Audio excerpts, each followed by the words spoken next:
I am loving that there's more recognition. It's not just Pākehā. The tangata tiriti is becoming more recognized as a term. I love that because that's the whole reason that we're here, right? And talking about how languages develop and dialects and that sort of thing, that is something that I have a huge interest in. I Yeah. just find it interesting that you can have somewhere, say, the size of England, and you have so many regional dialects and accents and that sort of thing. And you look back at the history and what people's brought what to which place and how long it took to develop and that sort of thing. And then you look at such a young country as New Zealand, and you look at the regional accents that we have now, and we look at the intermingling of English and te reo and that sort of thing. And it is something that is uniquely ours. And I think that whole thing of where else in the world do you find these things? Nowhere else. That means it's rare and it's valuable. And I just love that stuff. Yeah. Absolutely love it. Yeah. I think, oh God, I had a thought. Where did it go? It was my only one. I think it went into my eye. Something went into my eye. Was it your thought? Yeah, like I saw people in the chat as well, just reflecting on how happy they were that they voted for Te Pāti Māori. Look, I can speak for myself. It was a difficult choice. I voted Green in the end, but it was not an easy choice. I did political compass, and I was Green, and Te Pāti Māori as my top two. Yeah. So yeah, absolutely. Oops, I don't think. Hang on, that's we've given our hand away. We've shown our hand, Chewie. I don't think broadcasters are supposed to talk about where their votes were. Oops, sorry. We're supposed to nefariously push our agenda from the background. That's what we're supposed to do. Secret. Big. Did you see? Did you see? I wore my favorite hat tonight for Debbie. I wore my favorite hat. It's my favorite cap. I wore it tonight. Sorry. And look, I made a joke about Shane Jones, but look, I think the truth is that yesterday we talked about the Māori Language Act coming in 39 years ago.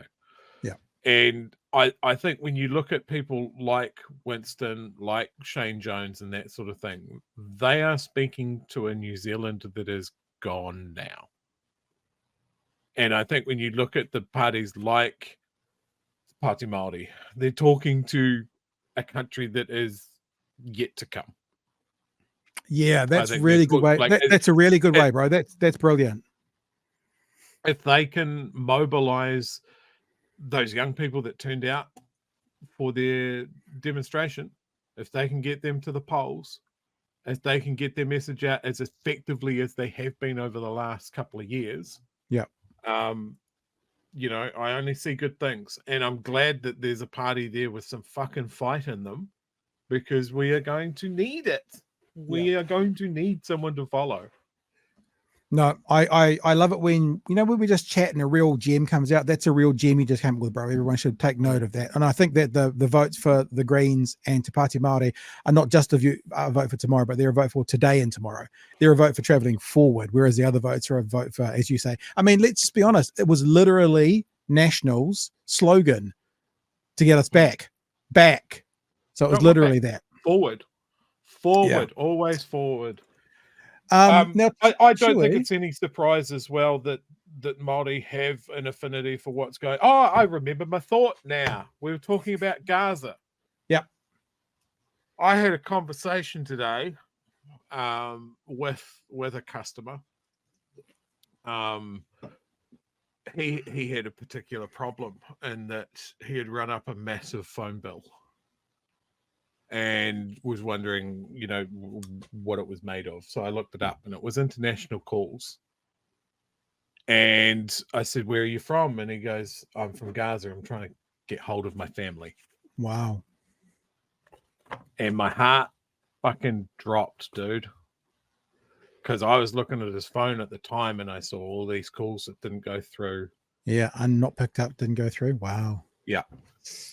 And it's one thing to look at the news, and it's all, it's all dreadful and horrible, but it's all also kind of abstract at times. You watch the over there horrible things on the news. It's another thing to hear someone say, "I've been trying to get hold of family." Yeah. And you sit there and you go, "Well, I know the stats about Gaza. I know how many people are there, and I know how young they are." And just to look at this guy and go, fuck, man, I've got nothing. There's nothing in my experience. Yeah. To even come close. What do you say? I mean, we had that What a do little you bit say? when we had on our alternate Jewish voices, and our guest then talks about every day she wakes up and texts and basically says, "Are you still alive? Are you still alive?" to her friends in Gaza. And you're right. It is that because it's over there, and you can look at the news and you can see the pictures, and you can be shocked, which we all are, and you can be angry and offended and upset, but it's still over there.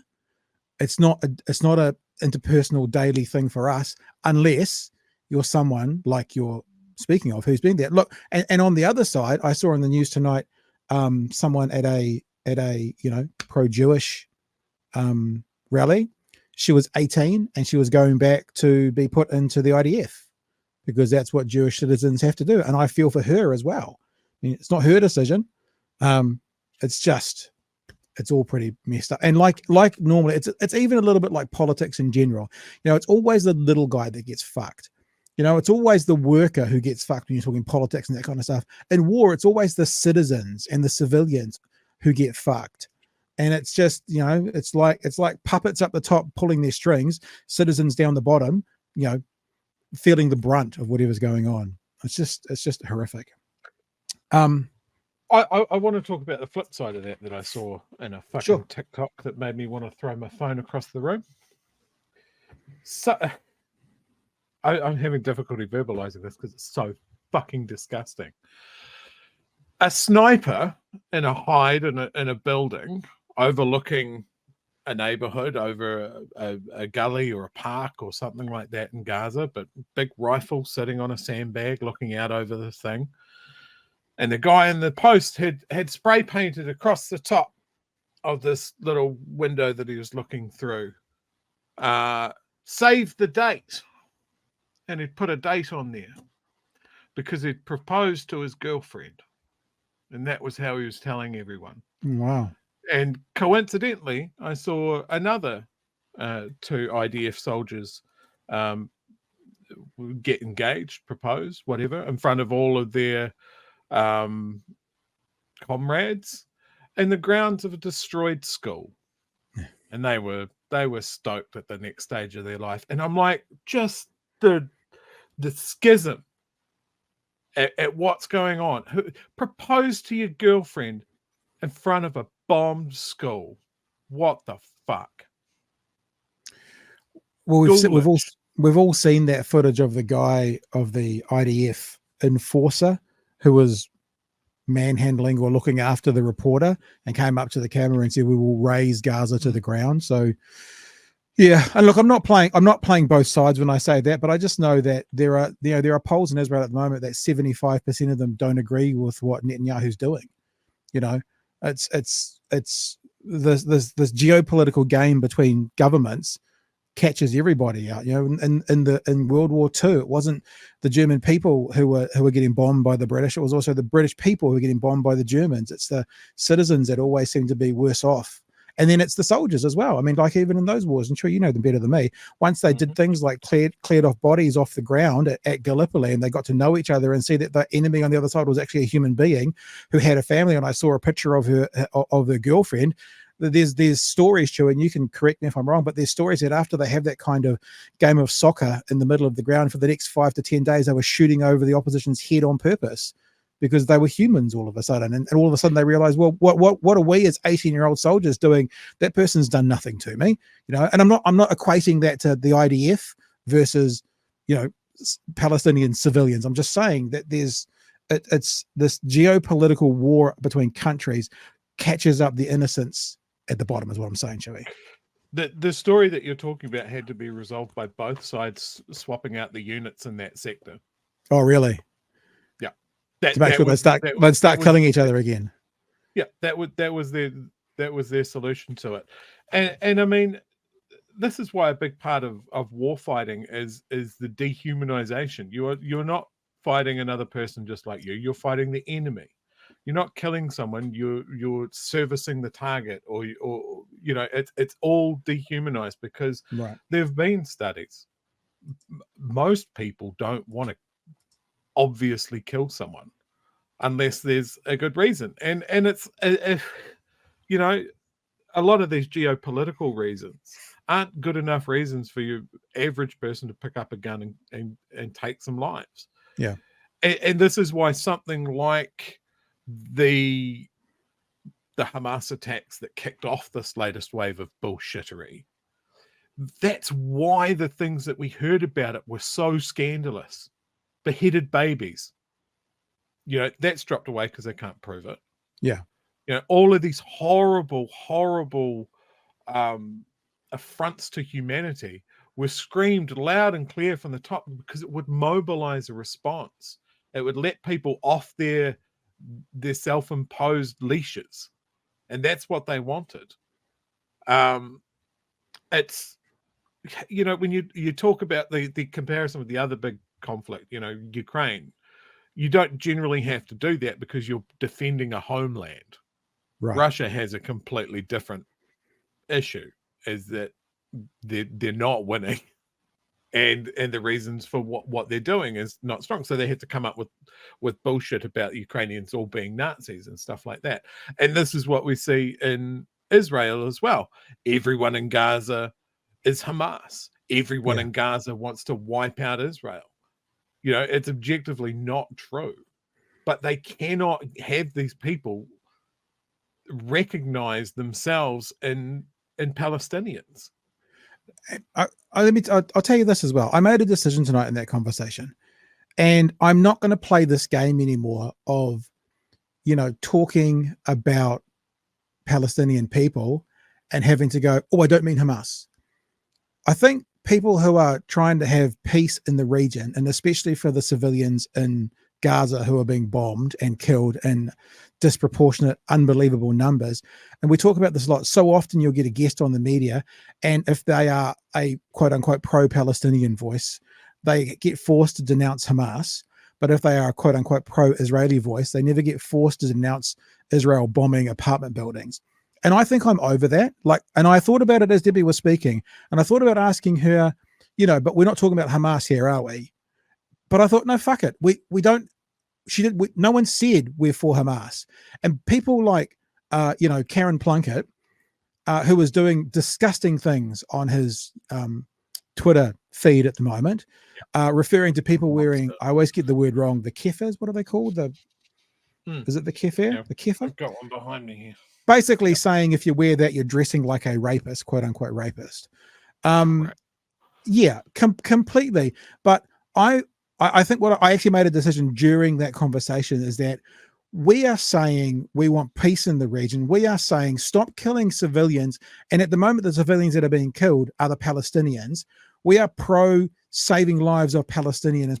That doesn't mean we're pro Hamas. And I'm not going to overtly say that anymore. I don't need to. If someone hears that conversation tonight with Debbie and goes, "Oh, listen to them supporting Hamas," I'm like, "Oh well, fuck you. You don't want to have a conversation." We're not saying that, and I'm not saying this to kind of surreptitiously say that. I'm just saying I came to a decision that I don't feel the need to have to denounce Hamas by saying save the people in Palestine who are dying, and that's just happened tonight, and I'm gonna do that from now on.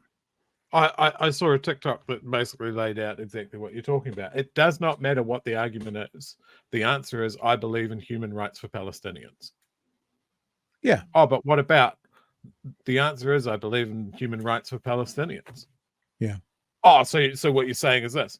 What I'm saying is, I believe in human rights for Palestinians. I'm anti all Hamas war crimes. doesn't come into it. Fuck them. Yeah. I don't care. I'm not talking about Hamas. Yeah. You know, I'm talking about these kids that are getting bombed. Yeah. I'm talking about the IDF telling people, go south, you'll be safe, bombing them almost the entire way. And then they go, cool, we've achieved our targets for the north of Gaza. Now we move on to the south. Move to a smaller area. You'll be safe. Yeah. It's monstrous. You know, we've been saying it since the start. It's fucking collective punishment. Yep. And the government of Israel cannot see the historical parallels. And as someone that studies history, it drives me crazy. It drives me crazy when we do not learn from the past. Well, and that's what it drives me especially crazy when it's a people that have been on the receiving end of it historically for centuries, and then they're doing it themselves. Yep, and that's the point that Damien O'Connor made in the House today. He said, you know, you guys went through this in the 30s and 40s, and now you're putting another group through it. So yeah, 100%.